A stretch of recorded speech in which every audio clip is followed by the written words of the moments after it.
What is up, guys? Welcome. It is your man Steady Chaos. So today we have a big live event for the PlayStation 5 from Sony, and I wanted to quickly go over my thoughts as to how I feel that event went.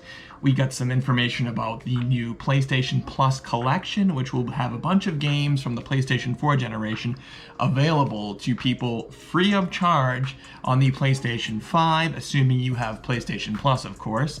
And we also got a few games revealed, additional games revealed, like God of War Ragnarok. And we got some more gameplay footage of SpiderMan, which looked really good. And we got some new and first time ever gameplay footage for Demon's Souls. That looks really good. I know that it's basically a remake of the original Demon's Souls game, but man, the graphics look really good. I am very intrigued to play that game. So without further ado, let's jump right into it. And also, don't forget, we got the pricing. We're going to talk about all of that coming up next.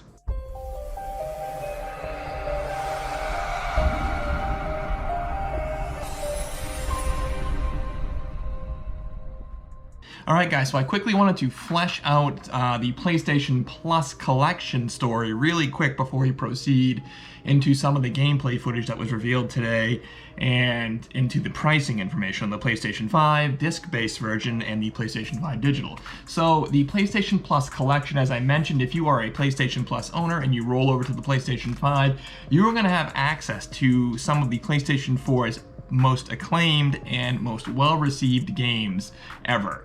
They are going to be available to you for download completely free of charge. God of War, Monster Hunter World, Final Fantasy, Fallout 4, Mortal Kombat, Uncharted 4, Thieves, and Ratchet & Clank, Days Gone, Until Dawn, Detroit Become Human, Battlefield 1, Infamous Second Son, Batman Arkham Knight, The Last Guardian, The Last of Us Remastered, Persona 5, and Resident Evil 7. Those are some of the games. I don't know if that's an exhaustive list and that is it. Those games, even if that is it, that is a great list of games to have available to PlayStation 5 owners right out of the gate, right away, completely free of charge. All of these games being available to owners of the PlayStation 5 right out the gate is a huge and smart move by Sony. It lets them know that once they have that PlayStation 5 and that controller, even if they don't buy a game right away, they at least have access to these dozen or so games here, and many of them are some of the best games of the previous generation. No word yet and if these games are actually going to be in some way upscaled or improved on the PlayStation 5, but even if they aren't, it's amazing value to have these games immediately available right out of the gate. And then if we look at the reveal today, I just wanted to let this run kind of in the background while I talk about it, but the new Spider-Man game, which is going to be available either right at launch or shortly thereafter, Spider-Man Miles Morales, it looks really good. Now keep in mind, this game, Spider-Man Miles Morales, is, yes, it's a standalone game and a complete game in and of itself, but it's not supposed to be a large standalone game like the original Spider-Man game was on the PlayStation 4. It's kind of like a DLC, if you will. It's probably going to be anywhere from a 10 to 15 hour campaign.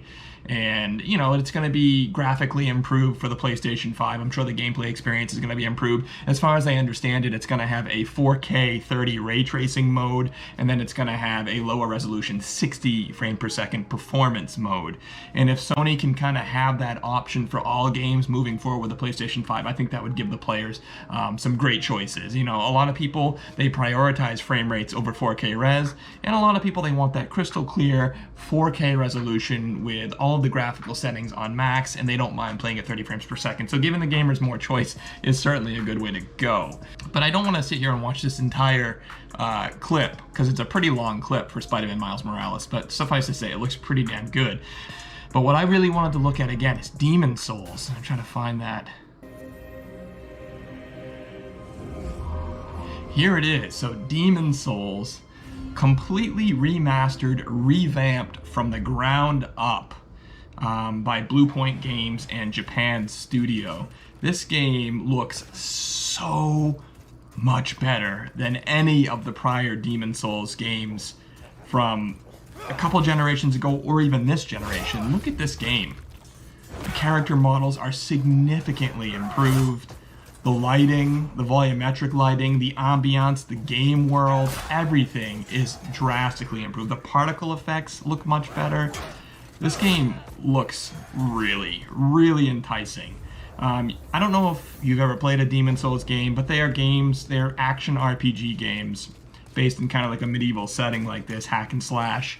But they're very, very deep games with a lot of customization, and they're known for their difficulty. They're incredibly difficult games with incredibly difficult and intricate boss battles. And it's a very, very popular series. There's been, what, like 3 or so games in the Demon Souls series. And look at the lighting here, the fire on the enemy armor. This game looks so much improved. One thing I will say that I've noticed about this game, though, that kind of concerns me a little bit, is we just got done saying, is this game is known for its incredibly ridiculous, borderline at times sadistic difficulty level. And it looks like here some of the basic kind of grunt enemies you come across are one-hit kills. Look, like, watch this. Look at that. One strike and he's dead. Usually, like I said, these even common enemies like this in previous Dark Souls or Demon Souls games, they present a serious challenger. If you mess up, 1 or 2 strikes from the enemy could kill you. But here, it looks like it's basic. Let the enemy swing, I'll block, and then 1 strike, and I kill the enemy. I have to imagine that the enemies look this easy simply for demonstration purposes. They're just looking to show off the graphics here. But I will say, this boss battle they show here, look at that boss, how awesome he looks.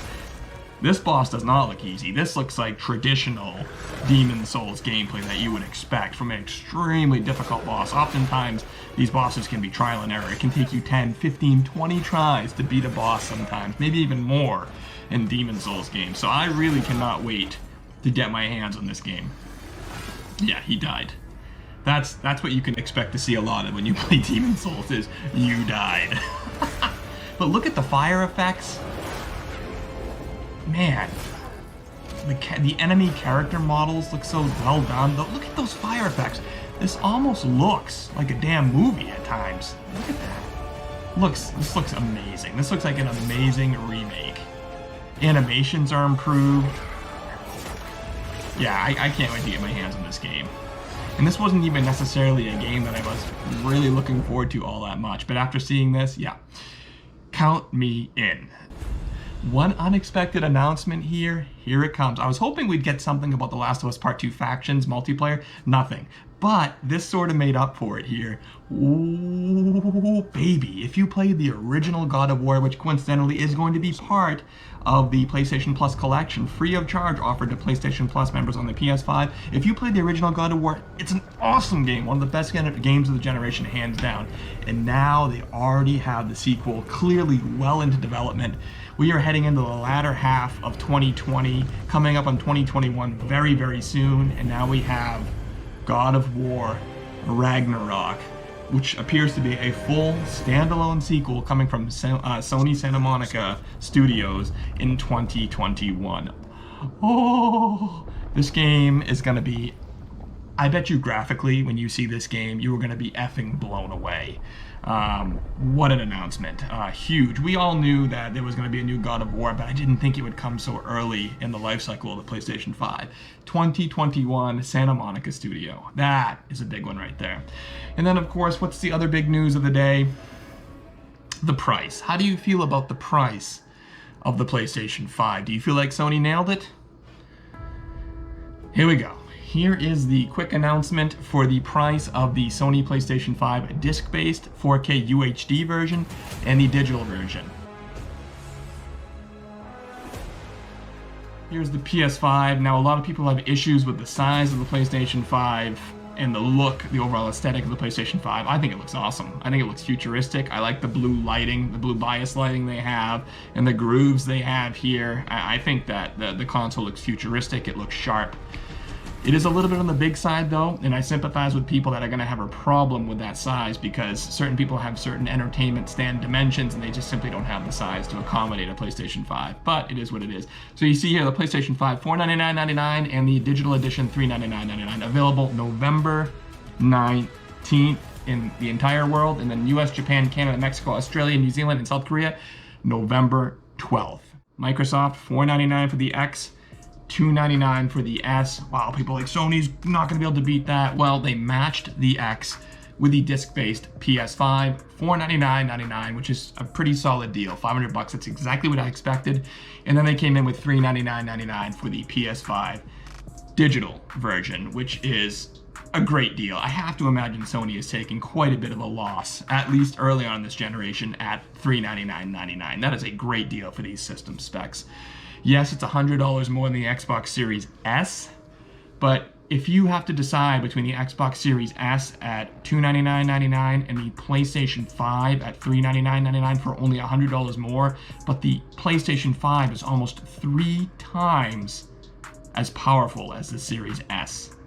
It comes in at almost 11 teraflops, and the Series S comes in at 4 teraflops. So it's like 2.8 times as powerful as the Series S. And you have access to the PlayStation Plus collection free of charge, and you're going to have all of Sony's great exclusives.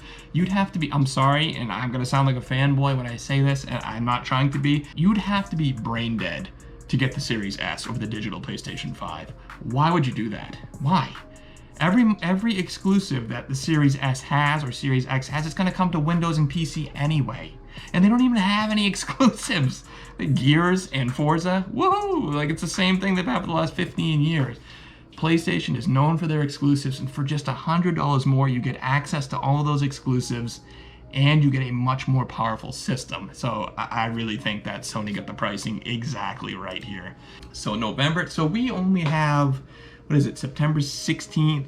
We only have about a month and 3 weeks to go, ladies and gentlemen, and a little bit even less time for the Xbox Series X, and we are officially going to be diving into the next generation of consoles, the next generation of gameplay experiences, the next generation of graphics. It's an exciting time to be a techophile, it's an exciting time to be a videophile, it's an exciting time to be a gamer. I really cannot wait for November to come around the corner and experience all of these awesome games. So with that said, that is going to do it for me. Hopefully you've enjoyed this video. Let me know what you guys think in the comment section down below. Do you think Sony did the right thing with the $399 and $499 price?